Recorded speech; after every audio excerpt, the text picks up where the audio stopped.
आपणकर पांडु हूँ गांडू हूँ पांडु हूँ गांडू आमे भी मोहन माझी कही मुख्यमंत्री मोहन माझी विरोध में एफआईआर रुजु करने को 48 घंटार अपेक्षा एटा को मो एफआईआर टी जो प्रथम एफआईआर टी देइची कैपिटल थाना रे मु आशा करछि जे आसंता 48 आवर्स भितरे एफआईआर टी लॉन्च हो। अभद्र मुख्यमंत्री की अभद्र सरकार आगरे मुंड नुआई भी नहीं। अभद्र मुख्यमंत्री की अभद्र सरकार आगे मुंड नुआई भी नहीं। मुंड कटिले कटु लड़ई हेबो मु पाइक पुओ मनमत राउतराय चाहूँगी अरेस्ट आ फर्दर आंदोलन हम जेल। ओडिशा राजनीति एवं सांघातिक स्थिति रे डिक्शनरी रु देखिलु जे सेटा होची अप्राकृतिक यौन संपर्क। माननीय मुख्यमंत्री ए विषय रे जानिले केमिति केते गांडुंको संगे तांकर संपर्क अछि। ओडिशार मुख्यमंत्री मोहन माझी बीजेडी नेता मनमत राउतराय मध्य आरंभ होईछि घमासान लड़ई। आपणकर पांडु हूँ गांडू हूँ पांडु हूँ गांडू आमे भी मोहन माझी कही। दर्शक बंधु भुवनेश्वर साइबर पुलिस रे मनमत राउतराय विरुद्ध रे रेजिस्टर होईछि एफआईआर।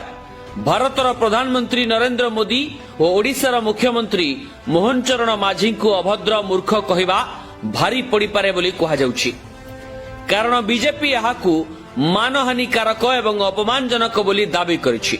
रिपोर्ट मुताबक नवेम्बर 28 2025 रे साइबर पुलिस थाना रे मामला रुजु करा जाइछि। अन्यपटे 2 डिसेम्बर 2025 रे मनमत राउतराय मुख्यमंत्री मोहन चरण माझी विरोध रे कैपिटल थाना रे फेराद होइतिले। मुख्यमंत्री आचरण और उच्चारण को नहीं मनमत आपत्ति उठाई थानार द्वारस्थ होइतिले। अभियोग मुताबक आदिवासी झीओं प्रति अरुचिकर मंतव्य देइछन्ति मुख्यमंत्री और अपशब्द मध्य प्रयोग करिछन्ति। से सबु आदिवासी झीओं प्रति असम्मान। मुख्यमंत्री जो अपशब्द प्रयोग करथिले ताहा अशोभनीय। आदिवासी झीओ माने कला तांको सफा झीओ दरकार। तो जो माटी जन्म होइतिले सेही साय सेही माटी रे बाहले कि पर माटी रे बाहर पुरो सफा झीओ दरकार। एटा रेशियल डिस्क्रिमिनेशन ना कंप्लीट प्रूफ ना नहीं हां ना नहीं मत एंटायर आदिवासी महिला को एई बळी अभद्र टिप्पणी दबाटा एटा अभद्रामी ना नहीं मत हां ना नहीं कोंतु बड़े समुदाय को एई बळी अभद्र टिप्पणी ताऊ नीचा देखेबा ताको माने से ग्रहणीय नुहंती बेली ताको कहिबा भी ता पर दक्षिण भारतर एक परिवार प्रति ऐतिह्य प्रति अपमान करा जाइछि। एक साम्राज्यर अपमान करा जाइछि। से आग जानिचंती इतिहास के पढ़िथिले कि पांड्यन डायनेस्टी विषय जानिचंती तांकर लेगेसी विषय जानिचंती राजपूत विषय जानिचंती मीनाक्षी टेंपल जानिचंती हजार हजार वर्षर ये डायनेस्टी तो से लोक ना इतिहास मूर्खर पूरा माने ग्रंथागार अछि। मुख्यमंत्री विरोध रे एफआईआर पंजीकरण करा जाउ बोली दाबी करिछि बीजेडी। नहले 48 घंटा परे कैपिटल थाना आगरे आमरण अनशन करबा को चेतावनी दिया जाइछि। एटा को मो एफआईआर टी जो प्रथम एफआईआर टी देइछि कैपिटल थाना रे मु आशा करछि जे आसंता 48 आवर्स भितरे एफआईआर टी लॉन्च होबो।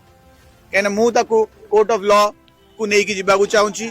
मु तापरे रिप्लाई देख सुनिया को चाहूछि जे हमर ऑनरेबल सीएम कोन रिप्लाई भी दउछन्ती कोर्ट ऑफ लॉ रे।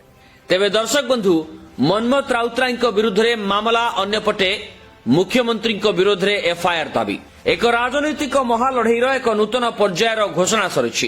अन्यपटे मतामत और संघर्षर अधिकार एही विवादर प्रभाव आगामी दिन में ओडिशा राजनीति रे भिन्न एक मोड़ नेब बोली राजनैतिक विशेषज्ञ माने मत रखुछन्ति। तेबे दर्शक बंधु ए संपूर्ण प्रसंग को नहीं आपनमानकर मतामत कौन रही आपनमानक मतरे मनमत राउतराय जहा कहउछन्ति ताहा ठीक ना मुख्यमंत्री और प्रधानमंत्री को अभद्र और मूर्ख कही से एक बड़ अपराध करिछन्ति तेणु तांकु अरेस्ट करा जिबा उचित। न्याय संहिता रे कोउटा उल्लंघन हैला अभद्र कहवा मूर्ख कहवाटा ताहले जो सोनिया गांधी को आपण जर्सी गाय कर जर्सी गाय सफा कल सोनिया गांधी सफा कल आ मुख्यमंत्री को पार्टी खसी जाइथिबा शब्द ताहा निंदनीय आदौ नुहे ताहा ओडिया अस्मिता भितरे जाउछि बोली आपण भाबुछन्ति। एभली टार्गेट करी मनमत राउतराय प्रश्न करिछन्ति। और माझी साहब जो दो शब्द लगेले को भद्र समाज रो भाई हमें भी मोहन माझी कही ओडिया अस्मिता भितरे कोन पांडुर परवर्ती शब्दटी जाउछि कि एभली प्रश्न करिछन्ति मनमत राउतराय। तेबे मनमोहन राउतरायଙ୍କ प्रश्नर उत्तर आपण मानक पाखरे कोन रहिछि ए संपूर्ण प्रसंग ऊपर आपण मानकर मत कोन हमकु कमेंट सेक्शन माध्यम रे निश्चय जणांतु।